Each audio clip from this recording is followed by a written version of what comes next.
millions, and according to some bold estimates, billions of people around the world struggle with phone addiction. The truth you may not want to consider is that you're likely one of them. It's designed to be addictive on purpose, and the people responsible for it keep getting richer and richer. It's an enslavement that slowly ruins your life and makes you miserable, even if you're not aware of it. Hello there, my name is Leah, and I probably jumped to conclusions too soon. Let's take a step back and explore how phone addiction affects our lives, how to recognize if you're impacted by it, and what measures you can take to achieve success while still embracing a modern lifestyle. Nothing extreme like going into full monk mode and quitting your phone altogether, but first, let me quickly share a bit of my story. It all started when I was a teen and bought my first smartphone. No one taught me how to manage my screen time, so I didn't. I was in my phone all the time. Easy to fall into this trap, especially in the beginning. But then, something clicked.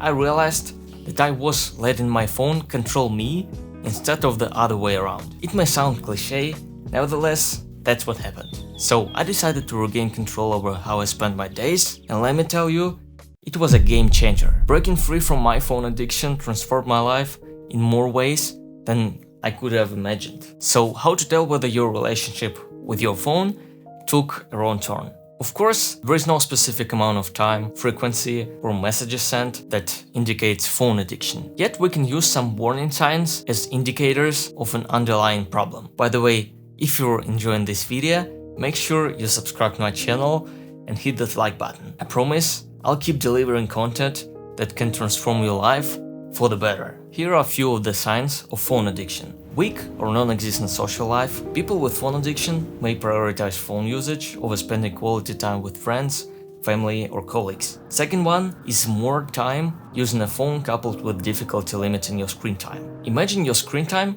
keeps expanding. What happens if there is nothing left of your free time, but you still have that craving to use your phone? Right. It may lead to neglect or trouble completing duties at work, school, or home, which is yet another disturbing sign. Others include working later to complete tasks, feeling angry or irritated if phone use is interrupted. You may also tend to reach for your phone as soon as you get bored or alone, like a no-brainer. Some research suggests that around 6% of people worldwide struggle with phone addiction. Not really billions. While this figure might not seem alarming at first glance, even phone overusage, which is not thought an addiction, can lead to some of the issues I mentioned earlier and chip away at your overall efficiency and well-being. Now let's move to the core of this video, what it really does to your life. Stay tuned because it's crucial, and talking about it is an important step to dealing with phone addiction, becoming more productive, healthier, and happier. You gotta be familiar with your enemy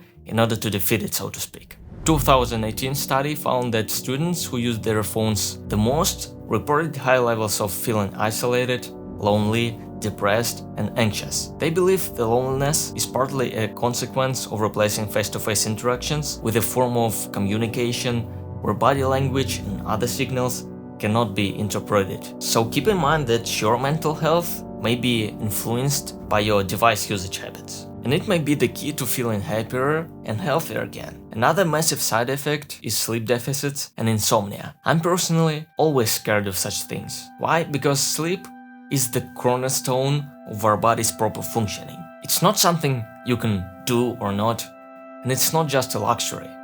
It's a necessity. Proper sleep enables me to have willpower and motivation to train hard, work productively, stick to a healthy diet, really enjoy from lots of things in my life. And if I don't meet my sleep requirements, every aspect of my life starts crumbling.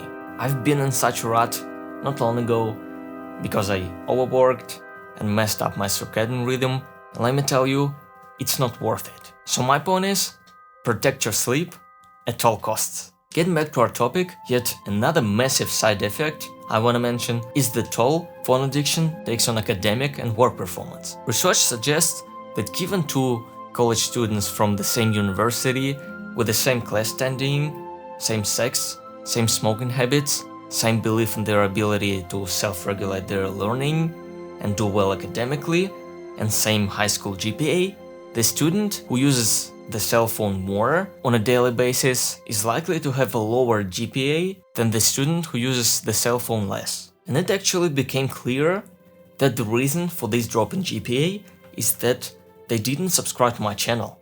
So don't make this mistake. But seriously, what makes phones so addictive? To answer this question, let's explore how addictions work in general. It involves complex interactions between brain chemistry, genetics, environment, and behavior. But here's my simplified reading of how this works. You've definitely heard of dopamine, right? Under normal circumstances, the brain maintains a baseline level of dopamine, which helps regulate mood, motivation, and pleasure. When we're exposed to something addictive, dopamine levels spike, and we experience feelings of pleasure and reinforcement. After that peak, dopamine levels begin to decline. The extent to which dopamine drops is proportional to the height of the peak. So if the spike was high above the baseline, afterwards it will drop significantly. This can contribute to feelings of irritability and craving as the brain seeks to return to equilibrium. Consequently, we crave re-engaging in the addictive behavior to alleviate these negative feelings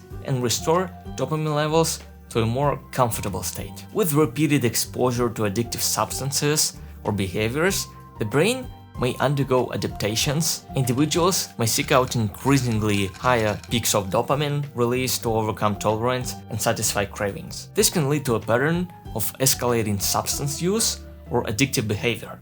Again, it's a complex process, but this is how I believe we can describe it in simple terms. One of the features that makes phones so addictive is variable rewards. The uncertainty of what you'll find when you respond to a notification or pull down to refresh is what keeps you coming back for more. It's similar to gambling actually. You don't know what's waiting for you, and this unpredictability makes it even more exciting. Maybe someone texted you, liked your photo, or replied to your comment. This unpredictability also applies to platforms like TikTok, YouTube Shorts, and Instagram Reels. You never know what's coming next, and sometimes you come across something so exciting that it compels you to keep scrolling. This random reinforcement makes the whole process more addictive. The algorithms on these platforms are truly remarkable. I personally believe it's an awesome invention. The platform learns your preferences and serves content accordingly. That's pretty cool. Apart from sparking that excitement, one of the reasons why it's so easy to spend a lot of time on your phone is that the whole experience is really smooth. Let's take infinite scroll for example. It removes the need to actively click or tap to load new content, making it easier to engage with the platform for an extended period of time. It's hard to stop. You don't have to do anything apart from scrolling with your finger, making the experience almost seamless. Indeed, it's pretty difficult to stop. Since there is no clear endpoint to the content, users may find themselves spending more time on the platform than they originally intended. Actually, even though I always thought highly of my willpower, I fell victim to this many times. And if you wanna know how to deal with it, you can subscribe to my channel because I will make a video on this topic. Guys, I truly hope this video was helpful, and definitely have a good day.